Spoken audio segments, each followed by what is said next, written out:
Hey, what's up guys? This is Anthony from AnthonysCustoms, and for this review, we are looking at the Marvel Legends Sandman Wave Spider UK figure, which I have to say, it's one of the ones I was very excited about when they first showed it, but I had some reservations. He looked kind of bulbous. He looked very round in the torso. I'm happy to say that's really not the case now that I have it in hand.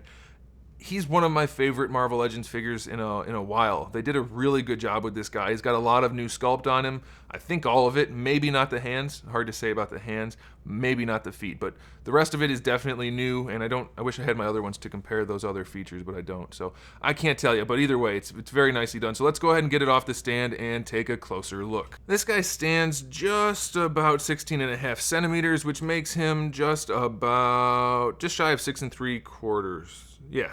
And like I said, mostly new sculpt, if not completely new sculpt, and I'm very, very happy with it. The sculpt is very organic on this guy. Again, we're slowly moving away from that boxy looking sculpt that we've had for so many Marvel Legends for so long now. I'm very happy about that. One of the things I'm most happy about is that the ankles are slowly becoming less fat. We're going back to that true comic book look where the ankles and feet are a little bit small, which is realistic. I shouldn't have to say comic book look. No matter how muscular you get, your ankles are going to be tiny. So we shouldn't have fat ankles, and this guy doesn't, so I very, very much appreciate that. He's got a slightly bulkier body. This is a very nice medium build. I'm really looking forward to seeing this on more figures. I'm very happy about that, and it's a bulky Spider-Man, so that's just cool. On top of all of that, he has a really cool paint job. I mean, it's the Union Jack basically in spider form, and they nailed it. The white paint is almost flawless. I don't know how they did that. Normally, Hasbro screws up stuff like this. They didn't. I mean, I have a couple of chips here and there, but that's to be expected on just about any mass market figure, so I'm fine with that. The webbing is all very well done. I have like maybe a tiny issue here and there, maybe.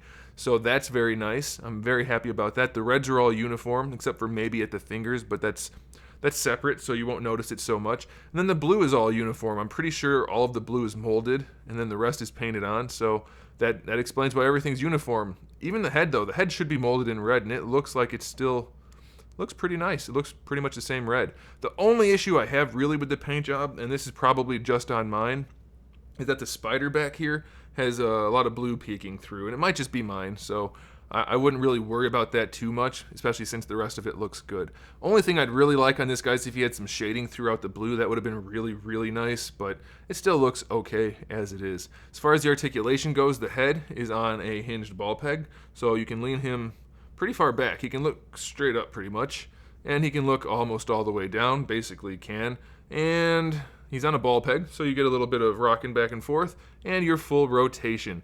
The head doesn't have any huge gaps or anything like that. Again, maybe sitting too high up. Hasbro seems to have a problem with that. It is a Spider-Man figure again, so it doesn't really make that much of an issue, make that much of a difference, but it's worth noting it's maybe technically too high up by a little bit, but not by so much that I would really worry about it. Now, I've heard some people saying that the shoulders don't work on this guy, but mine do, so I don't know. I don't know if that was just that person or what, but as long as you give him a little bit of a tug down, just a little bit to, you see this little chunk? That has to tuck underneath, and obviously if you go like this, it's just going to lift up and not work. But if you make sure you hold it down and then do it, I mean, they go up better than horizontal, so I'm A-okay with that. We have really nice range, and they continued the white paint all the way around, so that looks good. I like it. I'm very happy with that. So the shoulders technically work just fine. Just be a little bit careful with that and you'll be okay. And in fact, I kind of like that because they hide the joint. If you look, that little tab of plastic really makes it almost seamless across from the traps down to the deltoids. Let's see if I can remember my muscle groups. Anyway, the bicep swivel works just fine. Double jointed elbow works just fine. The wrists, of course, have a swivel and a hinge. These do look like hands we've had before, but they don't look exceptionally small or anything, so I'm okay with that. I'm almost positive those are the fist hands we've had before. For the ab crunch, we get one notch back. It's not too bad. It's a little lumpy looking, but it's okay. The Union Jack here hides that torso articulation so well, and then the webbing, of course, also. So that's pretty cool. Leans all the way forward. Definitely looks good going forward. I love that, and you still can't see that joint.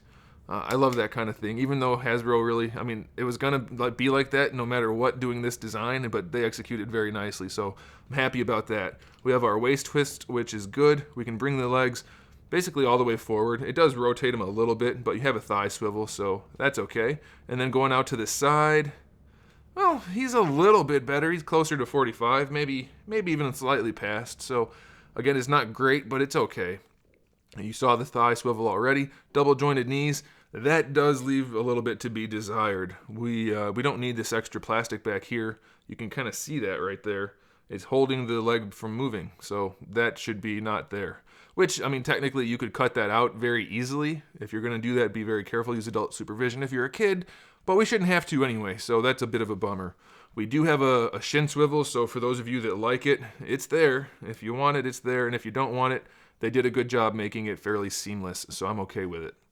And then for the ankles, we go pretty far forward, all the way back, and we have an ankle rocker. Again, it throws it off at a goofy angle, but with the thigh and shin swivel, you can make that a pretty effective ankle rocker. Just please don't use the shin swivel. It looks so bad once it's actually used.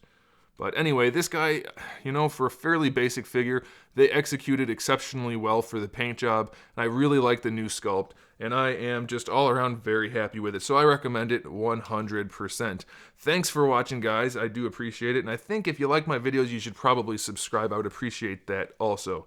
So we talk about action figures, movies, TV shows, video games, all kinds of fun stuff, new videos every day. If you want to be notified about those videos, make sure you click that little bell and turn on notifications so that YouTube actually tells you there's new videos and you can watch them. So make sure you do all of those things, and in the meantime, keep collecting.